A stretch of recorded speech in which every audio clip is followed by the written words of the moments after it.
Muy bien, aquí en el capítulo 12 de los Hechos vamos a ver a este Herodes. ¿Quién es este Herodes? Porque acuérdense que había varios Herodes. La Biblia menciona de 4 Herodes. Era una dinastía de Herodes, de los Herodes. El primero conocido fue Herodes el Grande. ¿Cuál fue Herodes el Grande, hermanos? El que hizo la matanza de los niños cuando mató a Jesús. ¿Se recuerdan que Herodes se enteró de que iban a ser el rey? Por medio de los magos, por medio de los hombres sabios estos, y él hizo una matanza de 2 años abajo a los niños para querer matar al Mesías. Después de ese sigue Herodes Antipas. Herodes Antipas. ¿Quién era Herodes Antipas? Herodes Antipas fue el que mató a Juan el Bautista. Herodes Antipas fue también el que presenció el juicio del Señor Jesús. Se lo llevaron ante él también a Herodes. Y tanto que le pedía milagros, ¿no? Ajá. Y de ahí sigue otro más que fue a Herodes Agripa. Herodes Agripa va a ser este que vamos a estudiar ahora. Este de hoy, del capítulo 12, ya es el tercer Herodes, el Herodes Agripa. Este Herodes Agripa es nieto de Herodes el Grande. Es un nieto. Y este Herodes Agripa, primero, porque hay un Herodes Agripa 2, que va a ser el último, el cuarto. Este Herodes Agripa buscaba la gloria de los hombres. ¿Por qué fue que empezó la persecución?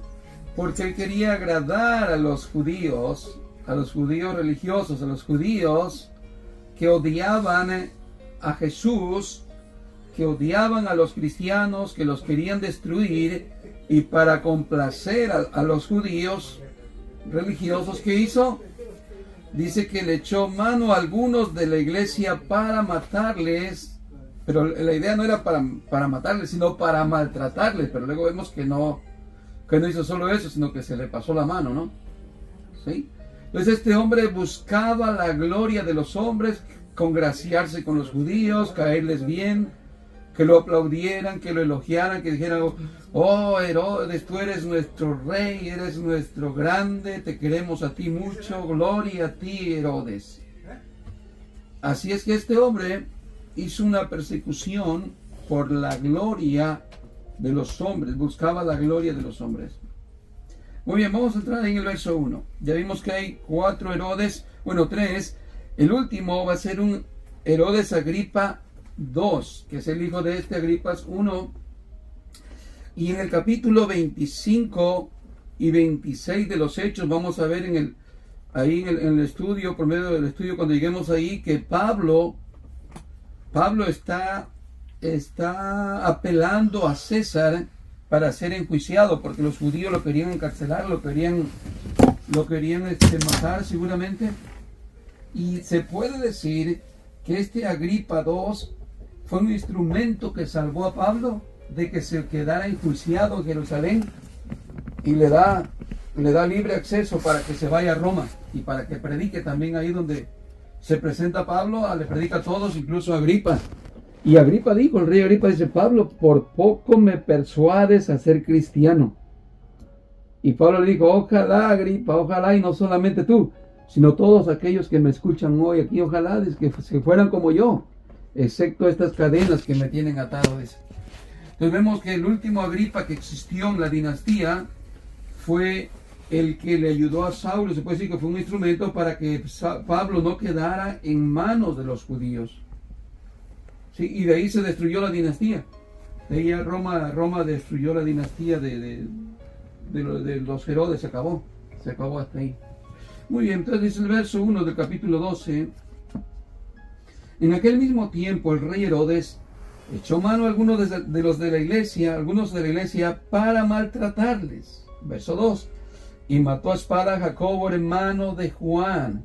Jacobo, hermano de Juan. Acuérdense que hay otro Jacobo que es el hermano del Señor. ¿Sí? Muy bien, pero este es Jacobo, hermano de Juan. ¿De cuál Juan? El otro discípulo amado que está recostado cerca de Jesús, decimos al pecho de Jesús. Son los hermanos que son hijos de Zebedeo. Se recuerdan que dejaron sus barca, la red y a su padre por seguir a Jesús. Los que en el camino le decían a Jesús que se les permitiera sentarse a su derecha uno y el otro a su izquierda. Bueno, y aquí vemos que el rey Herodes se está convirtiendo en el primer mártir a uno de los 12 apóstoles del Señor Jesús. ¿Sí? Muy bien. Verso 3. Y viendo que esto había agradado a los judíos, ahí está, esa era su intención, agradarlos, procedió a aprender también a Pedro.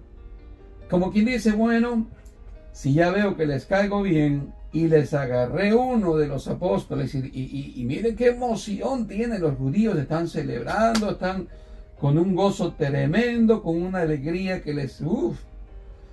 Y así puede usted imaginar la sonrisa de los judíos, la celebración por haber muerto a Jacob, que lo decapitaron, que lo mataron. ¿Qué hace Herodes? Pues bueno, piensa, dice, bueno, si eso les causó alegría, ya me imagino cuando les agarra el mero líder, me van a venir a celebrar a mí. Me van a venir a felicitar, me van a venir a exaltar y me van a decir de todo que yo soy lo máximo para ellos. Es lo que hace entonces, viéndose que esto agradó a los judíos, procedió a aprender también a Pedro. Era entonces los días de los panes sin levadura. ¿Qué significa eso? El día de la Pascua nuevamente. ¿Sí? Y es un día de celebración. Ese día los judíos no pueden matar a nadie.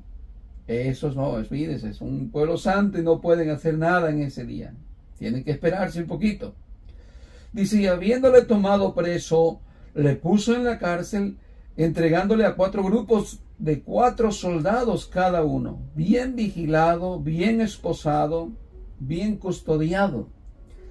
¿Para qué? Dice, para que le custodiasen, y se proponía sacarle al pueblo después de la Pascua. Ahí para que lo mataran, lo lapidaran, lo que quisieran hacer los judíos. ¿Sí? El pueblo santo de Dios. Y eso que era el pueblo santo de Dios, imagínense que hubiera sido el pueblo de Satanás, de Israel, el pueblo demoníaco, el pueblo satánico, imagínense, este es el pueblo santo. Mire cómo actúa, el pueblo santo de Dios. Sacerdotes, escribas, los fariseos, el pueblo de Dios está actuando. Qué lindo, ¿no? Verso 5. Así que Pedro estaba custodiado en la cárcel, pero la iglesia hacía sin cesar oración por él. Muy bien. Vemos aquí que la iglesia está pidiendo a Dios por Pedro. De seguro están asustados. Ya le mataron al primer apóstol. No sabemos qué va a pasar con Pedro, pero lo más seguro es que lo van a intentar matar también. Lo más seguro. Y eso no solamente pasó por la mente o los pensamientos de los hermanos de la iglesia, sino que tal vez pasó también por la mente de Pedro. ¿Sí? Muy bien, verso 6. Y cuando Herodes le iba a sacar, aquella misma noche, estaba Pedro durmiendo entre los soldados, sujeto con 2 cadenas, y los guardas delante de la puerta custodiaban la cárcel. Imagínense. ¿Qué haría usted, hermano, si estuviera la persecución y mataron al hermano fulano de aquí de nosotros? Lo mataron por Cristo, lo mataron por ser creyente. ¿Estaría durmiendo esa noche usted? Pues yo no sé si estaría intercediendo, llorando, gimiendo de esa unción, o estaría también orando por miedo.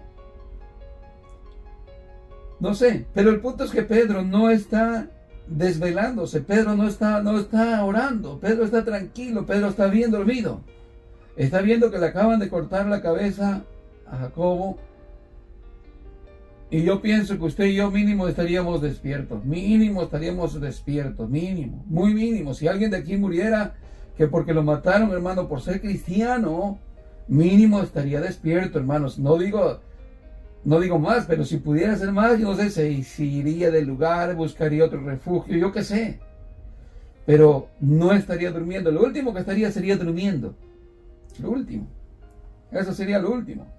Pero Pedro no está orando, Pedro no está preocupado. ¿Qué nos enseña esto? que Pedro, a pesar de eso que está pasando, tiene mucha confianza en el Señor, está seguro que es Dios quien dirige sus pasos y tiene mucha paz. En mi mente yo creo que no solamente pasó la idea de que lo iban a decapitar al otro día, o lo iban a lapidar, lo iban a apedrear, no sé qué es lo que le podrían haber hecho a Pedro. Pedro lo pensó, pero yo también imagino que en la mente de Pedro pasó: Señor, esta noche ya puedo, mañana puedo estar contigo, Señor. Mañana o pasado mañana de seguro yo me encuentro contigo ya. Porque la paz que refleja, la confianza que tiene en Dios no nos da lugar para otra cosa. Ya Pedro está experimentado. Ya Pedro, que ya ha tenido ya amenazas, azotes, ya lo han querido retener. Ya Pedro ya está experimentado. Aquí ya no es el mismo Pedro que estaba en la barca: Señor, sálvanos que perecemos, y estaba todo desesperado, angustiado. No, hoy es un Pedro que está lleno de paz, lleno de autoridad, lleno de gozo, lleno de todo, lleno del Espíritu Santo. Pues que vemos que dice que esa noche él estaba durmiendo entre los soldados y sujeto con cadenas, y los guardias delante de la puerta custodiaban la cárcel. Estaba lleno por donde quiera de vigilancia. Pero el verso 7 nos dice: he aquí se presentó un ángel del Señor, y una luz resplandeció en la cárcel, y tocando a Pedro en el costado le despertó diciendo: levántate pronto. Y las cadenas se les cayeron de las manos. Le dijo el ángel: cíñete y átate las sandalias. Y lo hizo así, y le dijo: envuélvete en tu manto y sígueme. Muy bien. ¿Qué vemos aquí? Que el ángel no solamente entró y Pedro ni cuenta se daba de la luz ni todo lo que estaba aconteciendo ahí como el ángel llegó, sino que el ángel le tuvo que tocar el costado. Imagínense, le está tocando las costillas. ¿Cómo hacemos, no? Para levantar a veces a uno, le movemos la cabeza, le estamos ahí. El ángel está, imagínense, puchando las costillas para despertar a Pedro, porque Pedro está en un sueño profundo. No es un sueño ligero. No es un sueño de preocupación, que a veces nos dormimos con preocupación y cualquier cosa nos despierta, cualquier cosa nos hace perder el sueño.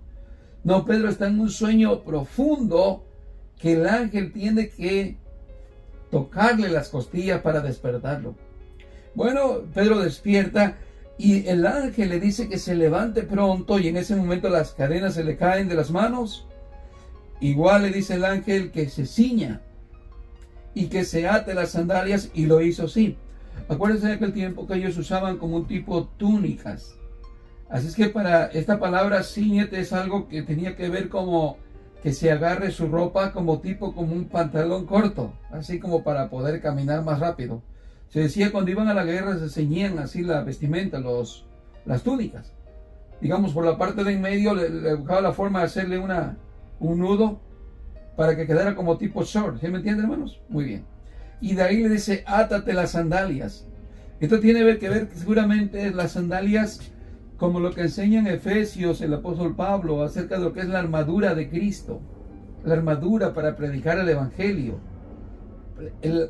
Cuando habla del calzado para poder estar presto para predicar, listo para predicar el evangelio, habla de la espada, habla del escudo, habla de todas estas cosas como símbolos de que nosotros tenemos que estar preparados para avanzar, para pelear.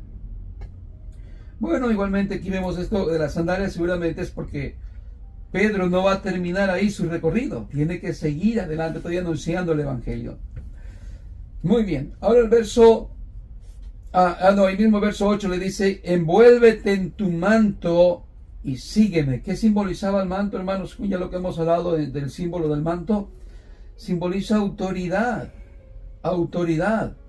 Así es que Pedro tiene autoridad, Pedro ha sido lleno del Espíritu Santo, tiene el conocimiento de Cristo, tiene Pedro la guianza del Espíritu Santo. Así es que le está diciendo: cíñete en tu autoridad, en esa autoridad, cíñete, ¿sí? Muy bien, y sígueme. Verso 9, y saliendo le seguía, pero no sabía que era verdad lo que hacía el ángel. Para Pedro ya está medio dormido. No sabía que era verdad. Sí, miren, dice, sino que pensaba que veía una visión. Y lógico, ellos a veces miraban visión, pero aquí el punto es que Pedro no reacciona que en verdad está despierto y que está aconteciendo esto realmente. Verso 10. Habiendo pasado la primera y la segunda guardia, llegaron a la puerta de hierro que daba a la ciudad, la cual se les abrió por sí misma, y salidos, pasaron una calle, y luego el ángel se apartó de él. ¿Sí? ¿Qué vemos ahí? Que no era una visión, que era algo real. Salieron las tres guardias, salieron todo lo que estaba ahí, las puertas se abrieron por sí mismos, se cayeron las cadenas, Pedro no está atado, Pedro es libre, ¿sí? Y cuando ya están fuera, totalmente fuera y libres, ¿qué es lo que hace? Dice que el ángel se apartó de él. ¿Qué significa esto, hermanos? ¿Qué significa esto para nosotros como hijos de Dios? Miren, hermanos, no sé cómo lo puedo usted tomar, de qué manera lo pueda tomar, pero nos da como un entendimiento más o menos de que cuando estamos creciendo en lo espiritual, nosotros necesitamos mucho de nuestro líder o pastor, que es el mensajero, que es un ángel, es un mensajero. El ángel simplemente es un mensajero de Dios, pero en este caso es un ángel de verdad, ¿no? Pero ángel simboliza mensajero.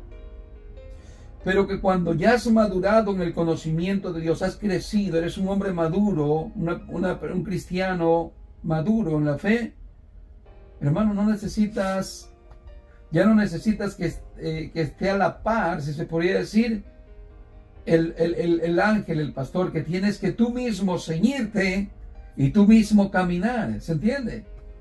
Que no estás en un estado de incapacidad, sino que ya estás capacitado, que no siempre vas a depender de un consejo del pastor, de todo el tiempo que el pastor te esté animando, que todo el tiempo el pastor te esté enseñando, porque hay un tiempo en que vas a llevar ese desarrollo, ese crecimiento al grado de que entonces tengas que avanzar y caminar por ti mismo, por tu cuenta.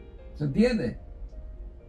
Más o menos esa es la idea. No significa que un día ya tengas que dejar de tener un pastor, no, pero la idea es que Pedro está afuera, ya el ángel lo saca, no tiene que estar siempre todos los días con él, para siempre el ángel ahí alrededor, no.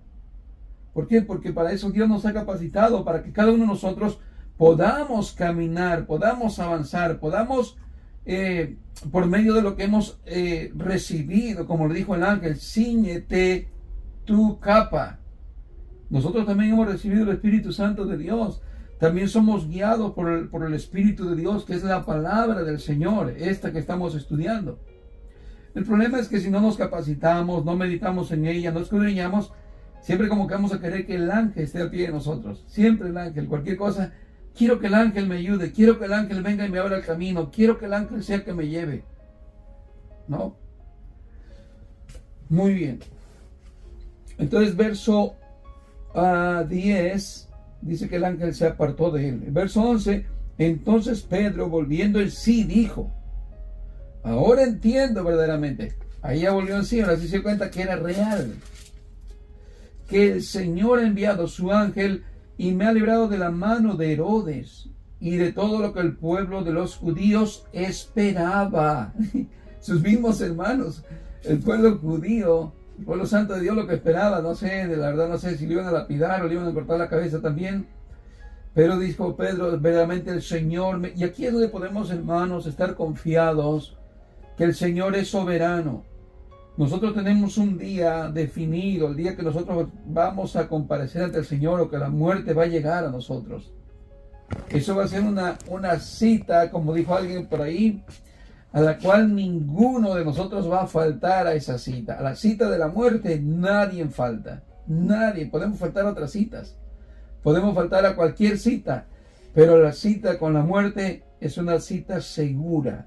El día prolongado por Dios, nadie puede escapar de ese día, de esa cita. Pero qué lindo es confiar que Dios tiene todo en control y poder tener paz como la tuvo Pedro, aunque estaba encerrado, que estaba encarcelado. De todos modos, él estaba confiando en el Señor.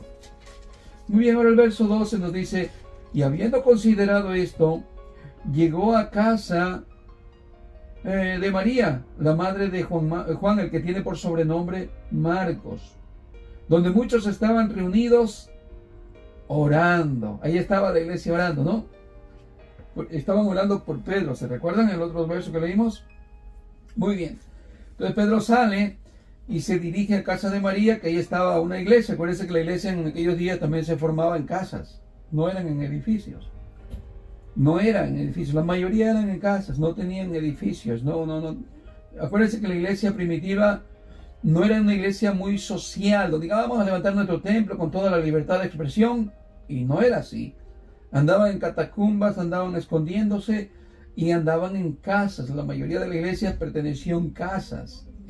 Sí, entraban al templo, entraban a la sinagoga, pero porque buscaban oportunidad para enunciar el evangelio. Sí, incluso cuando dice que entraban en los días de reposo o entraban en los días de la Pascua al templo, no significa porque ellos seguían guardando la Pascua, significa porque ellos aprovechaban para ir a predicar el evangelio. Eso le tocó mucho a Pablo, estar yendo a las sinagogas y en tiempos de celebraciones, pero no porque ellos seguían practicando lo mismo. Muy bien. Ahora el verso 13. Cuando llamó Pedro a la puerta del patio, salió a escuchar una muchacha llamada Rode, la cual cuando reconoció la voz de Pedro, de gozo no abrió la puerta, sino que corriendo adentro dio la nueva de que Pedro estaba a la puerta. ¿Sí? ¿Qué vemos aquí?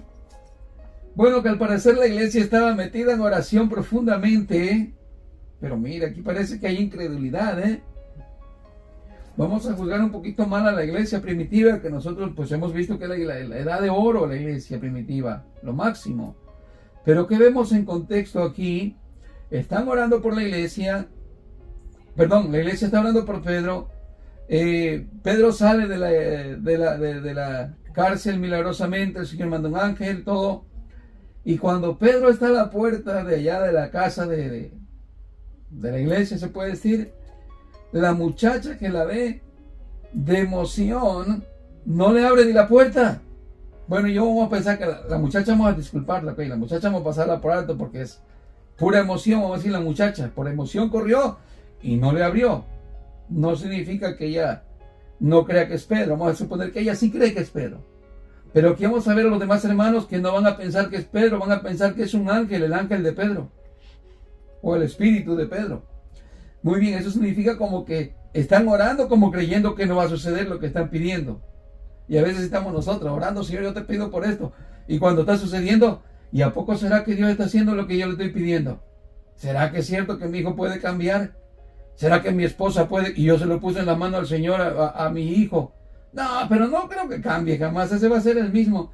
Y no notas el cambio, no notamos el cambio y somos incrédulos a veces. Bueno, al parecer así está la iglesia aquí. Verso 15. A ver, dice, bueno, otra vuelta, la voy a leer el 14. La cual, cuando reconoció la voz de Pedro, de gozo no abrió la puerta, sino que corriendo adentro dio la nueva de que Pedro estaba a la puerta. Y ellos le dijeron, ¿estás loca? Ahí están los hermanitos orando. ¿Estás loca? Pero ella aseguraba que así era. Entonces ellos decían, es su ángel. Es su ángel de Pedro, no es Pedro, es su ángel. ¿Por qué? Porque había una costumbre judía de que cada persona contaba con un ángel. Cada uno tiene. El ángel del Señor acampa alrededor de los que le temen y lo defiende. Y a veces esa creencia se viene hasta nosotros, que cada uno de nosotros tenemos un ángel por ahí, ¿no? Yo tengo mi ángel y yo hasta lo mando, ¿no? Lo mando que haga esto, haga lo otro, me cocine, me planche, me lave, o se me toca una comida. Por ahí algunos locos así dicen, yo le envié al ángel, dice, a que me cocinara. ¿Y qué crees? Cuando llegué a mi casa, tenía la mesa servida y los ángeles me trajeron la comida. ¿Tú puedes imaginarte eso? Hay locos así hablando hoy en día. Bueno, la iglesia está diciendo, no, estás loca, dice, es su ángel. Mas Pedro persistía en llamar. Tú puedes imaginarte a Pedro allá queriendo tumbar la puerta. Y acá estos orando, pidiendo el milagro y no creer que era Pedro. Bueno, Mas Pedro persistía en llamar. Y cuando abrieron y le vieron, se quedaron atónitos. Ahí están gritando, gloria a Dios, hermano. Dios contestó la oración, aleluya. Todos emocionados, ¿no? ¿Y qué sucede entonces? Pero él haciéndole con la mano señal de que callase, diciéndole ya basta, ya basta, ya basta. Si hace un momento ni creían que yo era y le están dando gloria a Dios y no creían. Ya, mejor cálmense, cállense. Dice, pero haciéndoles con la mano señal de que callasen, les contó cómo el Señor le había sacado de la cárcel. Y dijo, haced saber esto a Jacobo y a los hermanos. Y salió y se fue a otro lugar. Esto es sabio, hermanos. Bueno, primero que nada, que vemos aquí que Pedro llega a darle la nueva, a darle la noticia de que el Señor lo ha librado, pero también que les mande avisar a Jacobo. ¿Cuál Jacobo? Al hermano del Señor, al otro Jacobo. Acuérdense que ya habían matado a un Jacobo, hermanos, ¿verdad? Y ese otro que está allá en Jerusalén, que está como a cargo, ahora ha quedado como líder, Jacobo, el hermano del Señor, es Santiago también. Sí, y él está como líder, así que Pedro les manda avisar, como para que corra la noticia a todos, les manda avisar al líder también, para que todos los hermanos sepan y para que también, como ver un orden, ¿no? De que alguien está tanto, alguien se le avisa. Y así es que Pedro les manda a los hermanos que por favor le avisen a Jacobo y a los hermanos, y salió y se fue a otro lugar. Esto es sabio. Si tú miras que no es apropiado donde estás ahí, no te quedes, hermano. No digas, que el Señor me puso y de aquí nadie me saca, y el Señor aquí me va a librar y siempre va a traer sus ángeles, y de aquí que nadie se me ponga porque le voy a declarar una maldición y el Señor me va a librar y esto y lo otro que no me pueden tocar. No, hermano, aquí es donde actúa la sabiduría también. ¿Sí? Si Dios, digamos, lo libró a Pedro, Pedro entendió que no era para estar de ahí tercando, estando ahí. Hubo momentos que se quedó. Acuérdense, en la primera persecución Pedro no huyó de Jerusalén. Pedro se quedó ahí. Pero en esta ocasión Pedro toma la decisión de irse. Esto es sabio también, hermanos. Nos muestra sabiduría. Que hay momentos que nosotros tenemos que actuar con audacia y decir, bueno, si Dios quiere que yo siga adelante, si Dios quiere que yo esté todavía acá, bueno, pues hay que movernos de acá, hay que hacer algo. No voy a quedar aquí de manos cruzadas, como diciendo, mátenme, métanme el cuchillo, péguenme un balazo. No hay necesidad, si sabemos cómo ir con Dios, pero de igual manera podemos ser sabios para una elección de seguir sirviendo al Señor acá mientras el Señor lo permita. Muy bien. Verso que dice 18. Luego que fue de día, hubo no poco alboroto entre los soldados sobre lo que había sido de Pedro. Mas Herodes, habiéndole buscado sin hallarle, después de interrogar a los guardias, ordenó llevarlos a la muerte. Después descendió de Judea a Cesarea y se quedó allí. Muy bien, que vemos que Herodes, al enterarse que Pedro no estaba, mató a todos los soldados. Mientras Pedro se fue, ¿a dónde? Descendió de Judea a Cesarea y se quedó allí. Verso 20. Muerte de Herodes. Y Herodes estaba enojado contra los de Tiro y de Sidón, pero ellos vinieron de acuerdo ante él. Y sobornando Blasto, que era camarero mayor del rey, pedían paz porque su territorio era abastecido por él. Su territorio era abastecido por el rey. Y un día señalado, Herodes, vestido de ropas reales, se sentó en el tribunal y les arengó. Y el pueblo aclamaba gritando, voz de Dios y no de hombre. Al momento un ángel del Señor le hirió, por cuanto no dio la gloria a Dios, y expiró comido de gusanos. ¿Quién era este Herodes? Herodes Agripa, que buscaba la gloria de los hombres, el aplauso de los hombres, el quedar bien con el hombre. Pero mire lo que sucedió. Este hombre, por buscar la gloria de Dios, la gloria de los hombres, por estar exaltado de los hombres, por los religiosos de aquellos tiempos, ser alabado, ser exaltado, al final terminó siendo humillado. ¿Sí? Verso 22. El pueblo acababa gritando voz de Dios. Lo estaban exaltando demasiado y él le encantó la aclamación.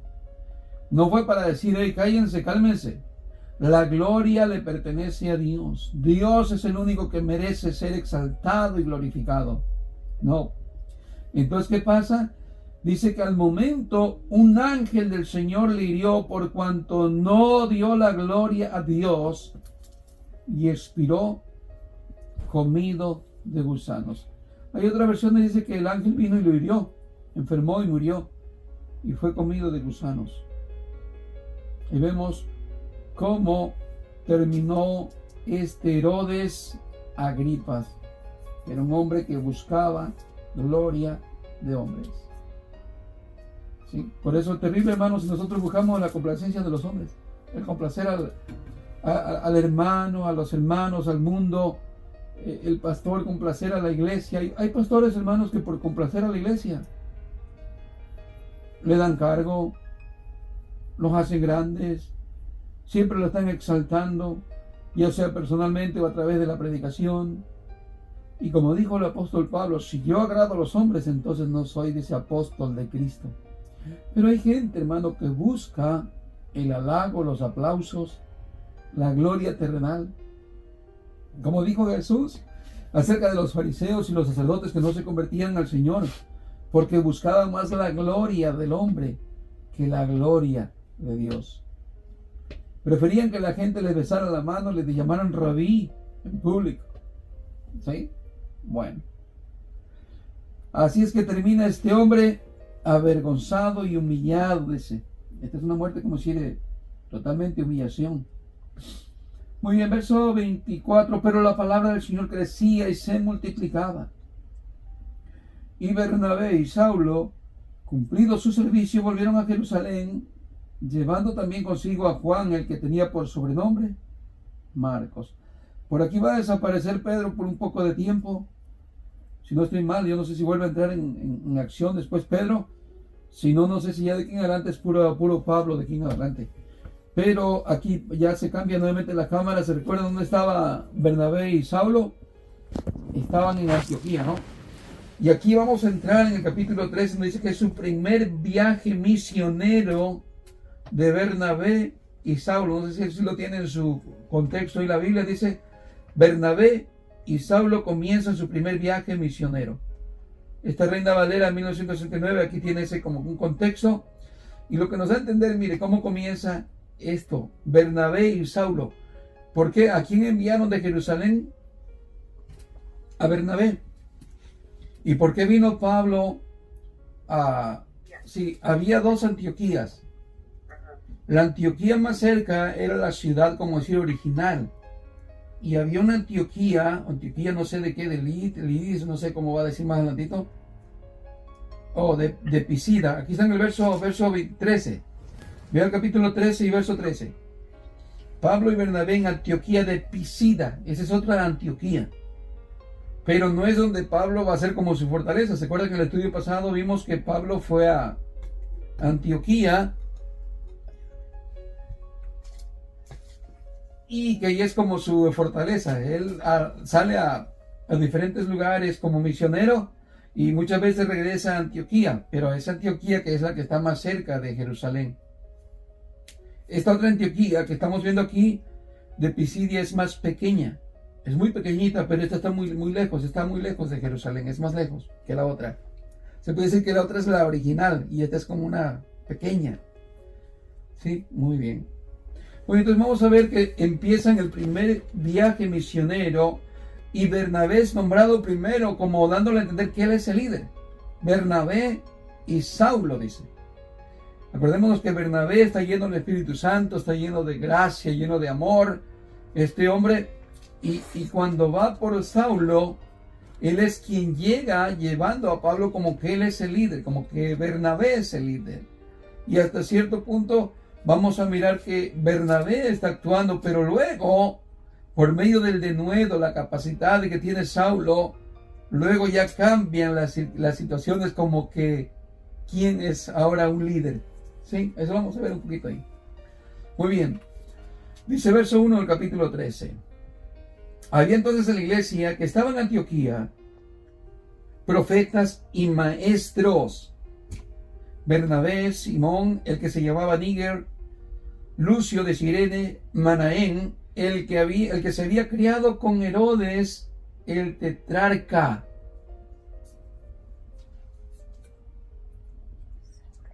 Parece que Herodes el tetrarca era el que estuvo antes de Herodes Agripa. También se llamó Herodes tetrarca. Parece que este Manaén se había criado junto con él, dice, no con este que había muerto ahorita, sino con el anterior. Muy bien. Dice, y Saulo. Ahora imagínense cómo estaba esa iglesia en Antioquía, hermanos. Imagínense la iglesia hoy en día con nosotros. Vamos a ponerla, por ejemplo, nosotros, esa iglesia. Vamos a decir que es nuestra iglesia ahorita. ¿Qué había en la iglesia de Antioquía? Había profetas, había maestros, y si no era suficiente, estaba Bernabé, que Bernabé no era cualquiera. Estaba Simón, el que se llamaba Níger. De eso no tenemos tanta referencia, pero bueno, seguramente era algún otro hermano muy lleno de gracia. Lucio de Cirene, Manaén, el que se había criado junto con Herodes el tetrarca, y Saulo. Imagínense, hermanos, tener todos estos líderes de predicadores en la iglesia. ¿Cómo estaríamos nosotros, hermanos? ¿Cómo estaríamos? Imagínense disfrutar todo eso, cada reunión, cada servicio. No, hoy va a hablar, no sé quién va a predicar, pero yo voy, porque de que va a estar bueno esto hoy. ¿Se entiende? Con estos líderes en la iglesia, con estos hermanos en la iglesia. No, que hoy le toca, creo que el que se va a echar un sermoncito es el hermano Bernabé. Oh, ese es puro amor, el hijo de consolación, ese hermano. No, cuánto quiero a Bernabé yo. Y que va a predicar Pablo. Uf. A Pablo, ¿quién le gana? Si él le sacaba ventaja a sus compañeros de escuela, a sus eruditos, dice que él le sacaba ventaja. O sea que si los otros le sacaban un 9, Pablo siempre sacaba 10 de calificación. Bueno, imagínense cómo estaba esa iglesia en ese tiempo. Verso 2. Ministrando estos al Señor y ayunando, dijo el Espíritu Santo: apartadme a Bernabé y a Saulo para la obra que los he llamado. Entonces, habiendo ayunado y orado, les impusieron las manos y los despidieron. ¿Qué significa ministrando estos al Señor? ¿Qué significa? Significa, hermanos, que están en el servicio al Señor y en el servicio a la iglesia. Eso era lo que estaban haciendo estos hombres, tanto Bernabé y Saulo. Y los que estaban más ahí en la lista, todos están sirviendo al Señor y sirviendo a la iglesia, sirviendo a los hermanos. Por eso dice: ministrando estos al Señor y ayunando, dijo el Espíritu Santo. ¿Ve? Dios está guiándolos para que les aparte a Bernabé y a Saulo para la obra que los he llamado. Entonces, habiendo ayunado y orado, les impusieron las manos y los despidieron. Muy bien, dice ahí contexto: los apóstoles predican en Chipre. Ellos entonces, enviados por el Espíritu Santo, descendieron a Seleucia y de allí navegaron a Chipre, y llegados a Salamina, anunciaban la palabra de Dios en las sinagogas de los judíos. Y tenían también a Juan de ayudante. Ya saben cuál Juan, ¿verdad? Juan, el que escribe el libro de Marcos, Juan Marcos. Es un joven este muchacho. Este es un muchacho todavía donde va a experimentar todavía algo sobre lo que es la capacitación en las partes fuertes del cristianismo, se puede decir, porque con Saulo van a experimentar cosas duras, cosas que no era muy fácil andar con Pablo y con Saulo en aquellos días para andar predicando el evangelio. Verso 6: y habiendo atravesado toda la isla de Pafos, hallaron a cierto mago, falso profeta judío, llamado Bar Jesús. Muy bien. Aquí vamos a ver como lo que existe en las iglesias de esas de mucho milagro, chamanes. Que yo tengo el poder, que yo levanto al cojo, levanto al ciego, levanto al paralítico. Aquí está un hombre, así, un falso profeta. Habiendo atravesado toda la isla de Pafos, hallaron a cierto mago falso profeta judío llamado Bar Jesús, que estaba con el procónsul Sergio Paulo. ¿Quién era un procónsul? Era un gobernante, alguien de autoridad política. Era un hombre que estaba gobernando en algunas ciertas pequeños lugares, ciudades pequeñas. ¿Sí? Y que dice, este procónsul Sergio Paulo, varón prudente, estaba llamando a Bernabé, y a Saulo deseaba oír la palabra de Dios. Otra vez, Bernabé por delante, como el cabecilla, como líder, ¿ok? Como líder. Entonces, ¿qué hace el procónsul Sergio Paulo? Él era un hombre prudente y él quería escuchar la palabra de Dios. Y mandó a llamar a Bernabé y a Saulo. Verso 8, pero le resistía Elimas, el mago. Mire cómo se oponen, hermanos, los que se llaman hoy profetas, los que se llaman apóstoles, los que se llaman y que son falsos. Se oponen a que alguien verdaderamente, cuando quiera oír la palabra de Dios, la oiga. Se oponen, en vez de que ellos sean quien enseñen la verdad, se oponen y los se tienen embabucados con que milagros y todo esto y todo aquello. ¿Y qué vemos aquí? Este Elimas, dice, le resistía. Dice, pues así se traduce su nombre, procurando apartar de la fe al procónsul. Entonces Saulo, que también es Pablo, aquí aparece ya el nombre Pablo por primera vez. Ya de aquí se le empieza a mencionar como Pablo. Entonces Saulo, que también es Pablo, lleno del Espíritu Santo, fijando en él los ojos, dijo, oh lleno de todo engaño y de toda maldad, hijo del diablo, enemigo de toda justicia, ¿no cesarás de transformar los caminos rectos del Señor? ¿Qué vemos aquí? Bueno, aquí es donde actúa Saulo, mire hermano, lo que es la capacitación de Saulo, o de Pablo, ¿ya? Y aquí podemos pensar, hermano, ¿y por qué le ha cambiado el nombre? Como le cambió el nombre también a Abraham, o le cambió el nombre a Jacob, así le cambió el nombre a Pablo. No, creo que realmente es como su nombre, creo que es como su nombre segundo, porque él también era romano, ¿no? También tenía nacionalidad romana. Pero vemos aquí la acción de Pablo y la capacitación. Vemos que, digamos que se presentan ante el procónsul Sergio. Y yo me imagino que Bernabé tal vez está hablando la palabra, tal vez le está compartiendo, tal vez le está enseñando. Pero no vemos a Bernabé como enardecido al ver a este hombre que se estaba oponiendo. Y aquí vemos el carácter de Pablo. Aquí vemos la capacitación de Pablo, que Pablo no se queda quieto, que Pablo no se queda tranquilo.